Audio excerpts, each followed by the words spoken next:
राम राम भैया, नमस्कार। हम सुनील पांडे, आप देखते हैं अवधि डिजिटल मीडिया। एक बार फिर से अवधि डिजिटल मीडिया चैनल पर चली खबर का बड़ा असर हुआ है और जैतपुर निधियावा में सड़क पर अतिक्रमण हटावा गया। ये खबर का अवधि डिजिटल मीडिया चैनल पर 26 मार्च का प्रमुखता से चलावा गया रहा।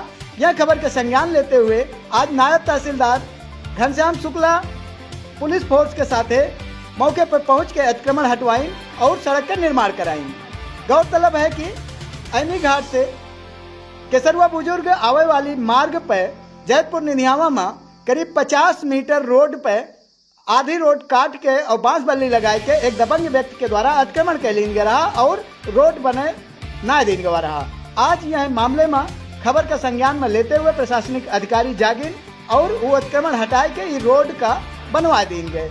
यह समय पर तारुन थाना से मोहित सिपाही और यसाई मुन्नी लाल चौधरी सहित अन्य पुलिस बल मौजूद रहा, जबकि पीडब्ल्यूडी के भी कुछ अधिकारी और राजस्व विभाग के अधिकारी मौके पर मौजूद रहे। हमारी खबर आपका कैसा लगा कमेंट करके जरूर बतावें और यह खबर का ज़्यादा से ज़्यादा शेयर करें। साथ ही हमारे चैनल का फॉलो करें ताकि आपका ऐसे ही खबर मिलत रहे।